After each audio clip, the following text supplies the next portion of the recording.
Hey, do you guys ever just every once in a while go out for a personal walk around the neighborhood at night? You know, when the sky is clear and the air is fresh and there aren't any serial killers around, you just feel like life is at a good point for yourself. You put on your headphones, appreciate the beautiful and chaotic world surrounding you, and you just start marinating in your own ideas and thoughts. For me personally, a lot of those ideas tend to have something to do with my videos, ideas for what movies I'd like to cover, which robots I'd want to discuss next. And more often than not, one of the first robots who comes to mind is none other than the subject of today's episode, the big strong claw robot 947.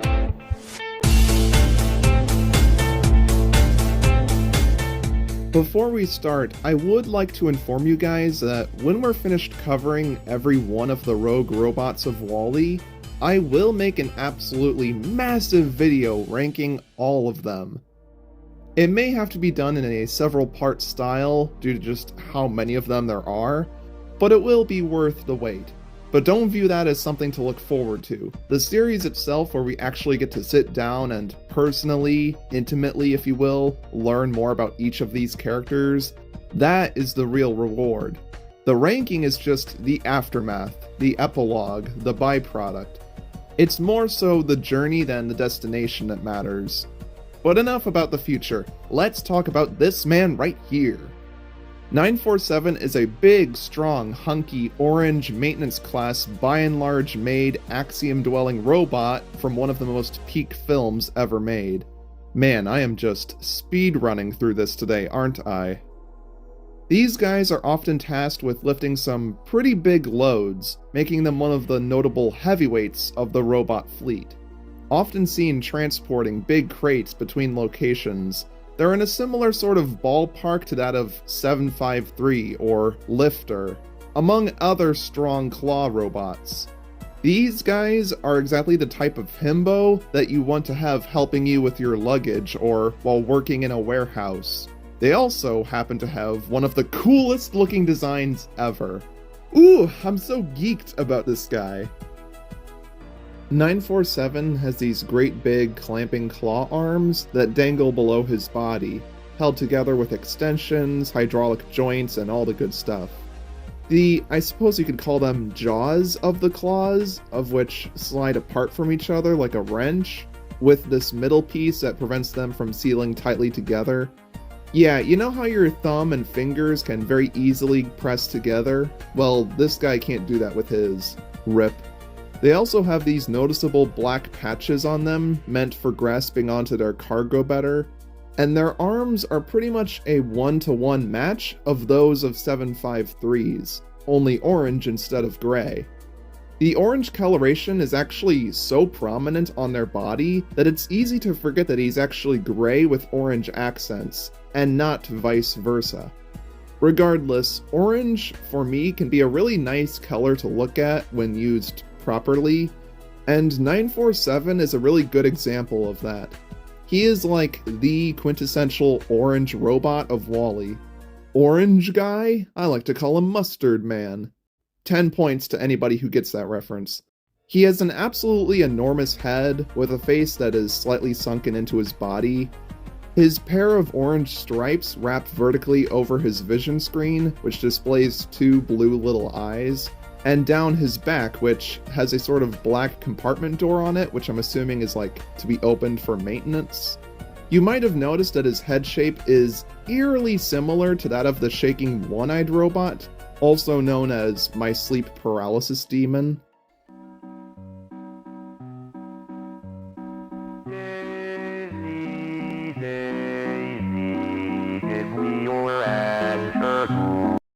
I think it's mostly caused by that bottom piece, which slopes upwards towards the back, giving him this uncomfortable permanent smile that makes him a tad goofy looking. Hello, I am Professor Michael Scarn. I am here to inform you that false mouth syndrome, or FMS, is a very contagious and serious disease, found in 1 out of every 5,000 by and large units. It has already affected many of our favorite android friends. If you or a loved one is believed to have contracted it, please contact authorities immediately. Or call the number at the bottom of your screen right now. Godspeed, and thank you for listening. So yeah, you could view him as either having a Chad jawline or a massive underbite. No one questioned the underbite. No one questioned the underbite. Either way, that is a smile that belongs in the very sus section of the high school yearbook. On his bottom right is a barcode and the number 947, not to be confused with 247. Now, this is interesting because the number 70 is also plastered all around his body too, as if that were his name. And for those of you who may not remember this, people used to call this dude just 70 back in the day, before we even knew about him having the number 947 written on his back. It's Pinscher all over again, great. Well, not exactly. Even I myself used to call this guy just 70, which I've kind of forgotten about. So then, which number is meant to be his actual name? Well, considering that 947 is more specific, and that some other characters also have the whole 2-digit code versus more than 2-digit code thing going on as well, I believe 947 is the actual number that belongs to his model, so in essence, that is his name. While the 70, I guess, would just signify what group of robots he belongs to, or maybe it represents the maximum weight capacity that he can carry? Nah, probably not. And this applies to all the other characters too, like Grabby, I think. Okay, I think I've had it with talking about characters' aliases and stuff. So instead, let's wrap up his design. On the very top of his head is this big cylindrical canister that assumedly acts as a high-capacity tank for his fuel, complete with a B&L logo on its back. I love how this tank sticks out of the sides of his head like a sledgehammer or a really cute hairstyle. Bro has a freaking Monsters Inc. Scream can bolted to his head. You might have also noticed that his paint is really chipped and scuffed, which is just excellent detailing there, Pixar. It really makes him look gritty, rugged, hardworking, and above all, realistic. I can actually believe a robot like this existing in the real world, at least once we're able to get hovercraft working and everything. I also put emphasis on this because it's not always that Pixar can achieve this. Isn't that right, Cars on the Road Trucks episode? Oh god, did I just reference Cars on the Road in the big 2025? Man, not even Mattel cares about that show anymore. What am I talking about again? I'm sorry. Oh yeah, this guy. 947 just might be up there as having one of the most appealing and well-conceived designs out of any background character in WALL-E. Excuse you, this is what peak male performance looks like. He has an instantly recognizable silhouette, he feels grounded and natural, and is almost a little bit imposing with his impressively tall and robust physique, as silly as he may look. He looks like he ate a couple of bees. He's very chunky! Now, I might sound a little crazy for asking this, but doesn't he kind of look like Jeff from Total Drama? The eyes, the chin, the hat on top sticking out. He could almost pass as his robot Sona, if you know what I mean. Oh snap! He did not just say that! What more can I say about him other than he just looks rad? Well, I can think of one more thing. This guy's model can come in a few different flavors. We have this dark reddish maroon variant with white stripes and backwards facing claws. He essentially performs the same job, only he looks like a semi-truck when he does it. Not too much else to say about him that separates him from 947 himself. However, there is also a third variant. Yeah, the animators must have just loved this model, and why shouldn't they? This final variant is extremely rare though, and here he is, wearing a very vibrant lavender color with corresponding cargo, and he's seen going down a ramp when WALL-E searches around for Eve. We don't get to see its face, it can't be found anywhere else in the movie, and heck, it wasn't even featured on the mega chart. It's almost as if he never existed. What an elusive creature, wow. On a side note, the Pixar wiki also states that 947 was portrayed by Jennifer Hale, who I guess provided some voice work for many of the robots. I'm not exactly sure whether or not her lines were given to this guy specifically at some point, but okay. We only get a good handful of scenes with the 947 model in them, cause these units are actually not seen up close very often. Most of the time you'll find them in the faraway background or turning around the corner, and in every instance they're always seen carrying these big, heavy crates with them, swinging about underneath their head. What is inside of them? Who knows? What's in the box? Where exactly are they taking them? Who knows? Perhaps their most noteworthy appearance is when one of them stands directly in front of the camera, alongside a handful of other robots, as he watches Eve and Wall-E fly overhead, puzzled, wondering what the heck just passed him. And now we get to the rogue robot, and boy oh boy, if you know, you know, but I won't get ahead of myself. The Reject 947 is kept at the far end of the repair ward in Section 5A, and joining him are 75, the long-necked robot, and 753, who, I for one, can't help but headcanon them to be their closest friend to 947. I mean, come on, they look very similar, they work the same job, they're often even seen in close proximity to each other. Kinda like the whole Power and Cardis dynamic, it's difficult for me to imagine one of these two without the other. They really complement each other, best buds for life. Now, like several of the rogue robots, it's kind of hard to pin down what his exact malfunction is supposed to be, but the overall vibe he gives off is that he's a lot more relaxed than most other rejects. He may act out when under the whole group mentality of causing havoc, but when he's on his own or with his closest companion, I interpret him as being more level-headed. 947 just looks like he'd be a chill and supportive dude to hang out with.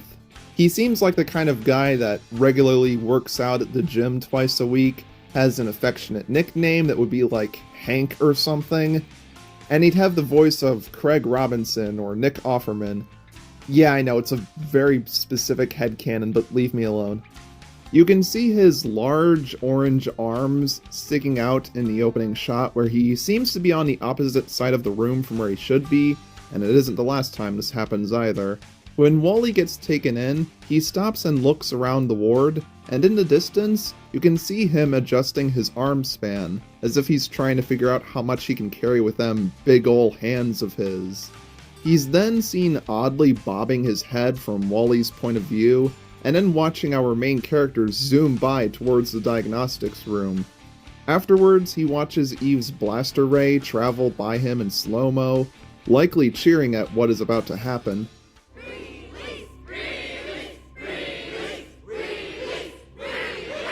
Once the repair ward security gets destroyed, the pen walls gradually shut down, and 947 just cannot believe his good luck. He turns his attention to the diagnostics room, and then waddles his way through the glass doors, like a crazed Black Friday shopper. He shovels his new master Wall-E up, and then turns around back for the exit. Okay, pause. Now, I am unfortunately about to point something out that'll kind of ruin this scene for you. Get ready, cause for a split second, 947's head briefly detaches from his arms, with a pretty sizable gap in between them. This is all a really weird animation error if I've ever seen one. But just when you think that was weird enough, this happens. I cannot beat around the bush any longer or avoid discussing it. We have to address the motherlode of all rogue robot continuity errors. We have to talk about the box. For anybody who has never picked up on this little detail, in this shot right here, and in every shot following this, the Reject 947 carries around a giant box with him, just like what all the others of his model are seen doing throughout the movie. It should go without saying, but how? There is no way he just had it on himself the whole time. We could clearly see it wasn't there in the pen before this, and then in a blink and you'll miss it moment, he's seen carrying it around with him like it's his. So smug, so proud. What the hell? What, did he just pull it out of his pocket or something? Does bro have hammer space inventory or what? Where did he get it from? How did this happen? As a kid, I actually assumed that this was just another robot entirely, one that we hadn't gotten to see properly up to this point, and that's mostly because of this shot earlier in the film, where it seems like there's just a floating crate going around down the hallway, when really there's a hidden 753 holding it, and I mistakenly just didn't notice that. So I assumed that the same was occurring here, kind of like the whole fix-it situation, misinterpreting one character to be multiple characters. But no, this thing just popped out of nowhere, and I guess it's just there now. Okay, what? Also, do I have to talk about the design of this thing? Yes? Okay, fine. It has these darkened corners and B&L logos on every side, and I'm not entirely sure how they even open this thing, given it doesn't appear to have any, like, creases where you can open the lid or something, or a latch on it or whatever. It also kind of resembles one of the cubes from Portal. Okay, there, I'm done. We've seen a number of painful continuity errors in this series so far, but this one absolutely has to take the cake. How did the animators even let this get past them? Whatever. I don't know, accidents happen and all. Either someone on the crew committed self-sabotage and deliberately gave it to him, or they got confused from looking at the other 947 units throughout the movie, and they thought that they needed to give him a crate as well? I don't know. It's an odd and sort of egregious mistake, but an understandable and forgivable one. Actually, no, it's not. It causes me endless suffering. This movie is full of baloney. Anyway, I find it interesting how the last robot, Pincher, loses his own prop that he carries around at the exact same time that 947 gains this one. How about that? But enough about the stupid loot box already. I want to move on. 947 lumbers his way out the doors and swings around the hallway intersection with the rest of the whole entourage, before his path gets blocked by the ATM police.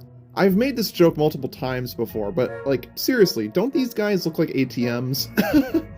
Anyways, now that he's stuck carrying around this big, stupid thing that he didn't ask for, he can't really do anything really fun during these scenes, so he just kind of sits there, seeping into the background behind D-Fib, and after getting his picture taken and once Eve and Wally run away, he follows suit by hurling himself over to Stewart's and turning to his left, alongside 753.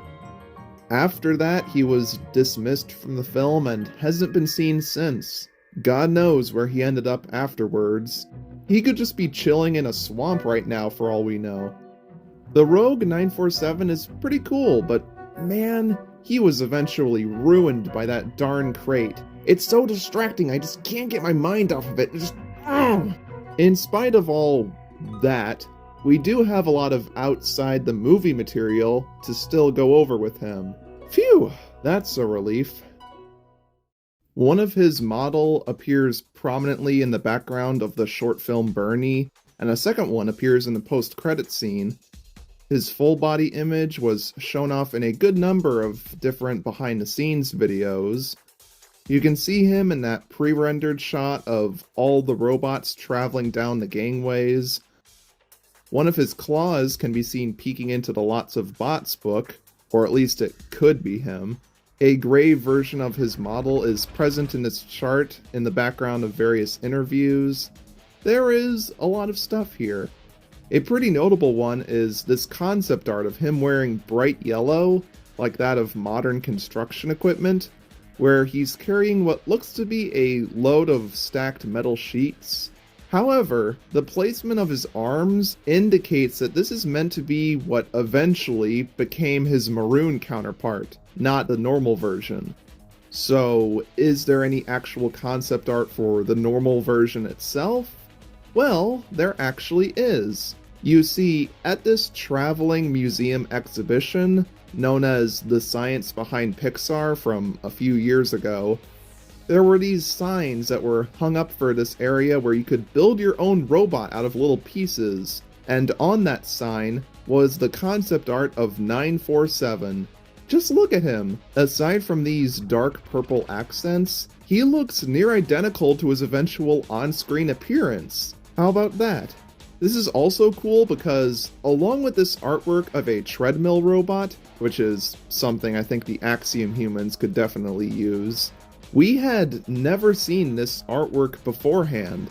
It wasn't ever publicly shown prior to this tour event, to my knowledge anyway, so wow, what do you know? And finally, we have a true anomaly of an appearance, that being this photo from the Wall-E Build-A-Bot game. I found this on the internet semi-recently, and it showcases him wearing green while being used for the Bumperbot minigame. It doesn't seem to be very out of the ordinary. However, here's the strange part. I couldn't find him anywhere in the actual game itself, via looking through the Adobe archive saves of it that I was thankfully given access to. I looked everywhere and couldn't find a trace of him. So either he was cut from the game at some point, and this is a screenshot from some earlier development build, or he was only in some alternative version of the game that we don't have on record. I'm not sure. This has been gnawing at the back of my brain ever since I first saw it, so much so I even contacted the owner of the art page in which I found the picture from, but I don't think the artist had any recollection of it. It's almost a little spooky. This is like lost media within lost media. Well, formerly lost media because, well, the archives thankfully preserved the game, so it's not really lost, is it? But still, that is really intriguing. As a big 947 fan, I feel very well fed with all the stuff that we've got here, and that's pretty important to me. As for any kind of fan art, I weirdly couldn't find that much for this guy individually, but there is this really cool fan-made poster that depicts him in exquisite lighting and detail, only he's depicted wearing blue? Man, how many different liveries are we going to see this guy wearing? 947 really is a man of many colors. Oh, alert, alert, I have some breaking news.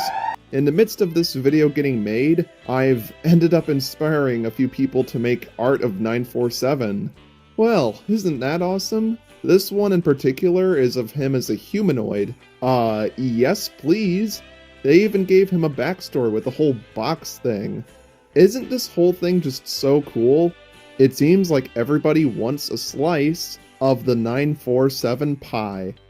He's like the de facto big, strong, heavy-duty robot. His design is very burly and industrial, his additional appearances are pretty substantial, and he can offer a really nice presence amongst the rest of the Reject Bot family. There was actually quite a lot that was worth discussing about him. Heck, even this crime against humanity that he's unfortunately tied with just gives us something funny to talk about, even if it is just a box. 947 is like that one extra in Star Wars The Empire Strikes Back, who was accidentally seen carrying an ice cream maker with him. Oops, that wasn't meant to be there. And yet we love him regardless. I mean, that bro even has a flipping action figure made out of him. And thus, we should treat 947 the same way. They're both even wearing orange too. What do you know? Regardless, 947 is a freaking magician. He can saw off parts of his body, he makes random objects appear and disappear at will. You know, 947 is kinda awesome. Y'all are seriously sleeping on this Giga Chad. In the past, my videos on several of the more obscure Wall-E characters have garnered some interest from the fans towards them, and I would be delighted if the same could happen for this guy. And not only that, but I find him to be a very memorable character, and a very fitting one for us to have wrap up Season 4 of Rogue Robot Reviews. Yep, that's a wrap for 2025. But don't worry, this series will return next year as per usual. But until then, I have some big ideas in store for you that I cannot wait to get around to doing. But in the meantime, I am glad to announce that I officially have a Discord server now. I've wanted to make a proper one for years, but just never found the time to. But after a failed attempt many years ago, I finally have achieved one. It's called the Rogue Robot Hub, where you can socialize with fellow Wall-E fans, post ideas, ask questions, share fan art, whatever floats your boat. The link is in the description. Hope to see you there, and happy holidays. Bye bye!